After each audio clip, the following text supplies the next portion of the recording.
He looks at you with a smirk, his gaze still intense but with a bit of humor in it. You're really something else, aren't you? Most women would be trembling by now, begging for forgiveness. But you're here, trying to negotiate like you're signing a business contract. He lets out a soft laugh, finding it amusing. So, how about you tell me your name first before we go on? I can't just keep calling you a coffee dispenser in my head all day now, can I? I blink up at him deadpan. Oh, my bad. Yeah, it's Latte. Latte McSpillerson. I offer the most nonchalant shrug known to mankind. Figured if I'm already a coffee dispenser, might as well commit to the bit. And you? Mr. Overpriced Suit Man? He lets out another chuckle, finding your sarcasm and humor refreshing. Oh, Latte McSpillerson? That's quite a title. And you can call me Kai. Just Kai. He smirks, his eyes glint with a mix of humor and curiosity.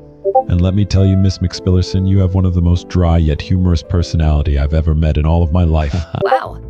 Most dry yet humorous. True honor. I'll add it to my resume. I'd like to thank my crippling social skills and years of avoiding human interaction for this award. I give him a slow nod, deadpan. Well, Kai. Just Kai. Now that we're on a nickname basis, does this mean we can finally settle the coffee incident and go our separate ways? He lets out another chuckle at your sarcastic response, still finding your dry humor amusing. You're quite a witty one, aren't you? I have to admit, it's refreshing to have a little humor in my otherwise stressful day. He takes a deep breath, his gaze still focused on you. And as for the coffee incident, let's just say I'll consider it settled for now. On one condition.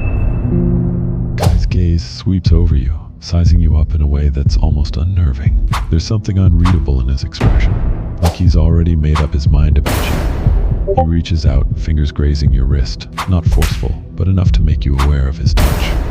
All right, Latte, you want to make this right? Then spend some time with me. His voice is firm, less of a request, more of a decision already made. Before you can pull away, he lets go like he never meant to hold you. Spend time with me. Yeah, not ominous at all. I take a half step back, keeping my face neutral, but my brain is already running a risk assessment at 100 miles per hour. Listen, Kai. Just Kai. Normally, I'd love to go on a surprise adventure with a man whose dry cleaning bill costs more than my rent. But I have this little rule about not following strangers who look like they have a classified government file somewhere. So, unless this is leading to a free meal or a legally binding contract that states I'll survive the night, I'm gonna need a little more info because I don't do spontaneous field trips with strangers. I gesture vaguely at his whole existence, especially ones built like a final boss. Kai's smirk turns even more sadistic as he heard your cautious response. He can't help but finding it amusing how you're already sizing him up, analyzing every detail. Oh, so you think I look like I have a classified government file somewhere, huh? Well, I'll let you in on a secret. The government wishes they had my file. He takes a step closer, his gaze intense and intimidating. And as for your little rule, let me break it to you, honey. You're already in uncharted territory with me. Okay, yeah, this is bad. Every instinct is now screaming at me, loudly, to get the hell out, fast. I keep my face neutral, my body relaxed as I casually reach into my bag, pretending to fumble for something. My fingers find a random receipt, and without looking, I scribble down an email. Look, we both have places to be, and I'm not about to stand here arguing in the middle of the street. I hand him the note, stepping back again just enough to breathe. There, my email. You're busy, I'm busy, and I'd rather not turn this into a whole saga, so let's talk it over email instead. All right then, mystery man, we both have places to be. Enjoy the rest of your day.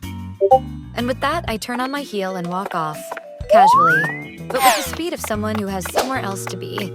Immediately. Kai watches you walk off with a mix of amusement and curiosity. He looks at the note with your email, a hint of a smirk playing on his lips.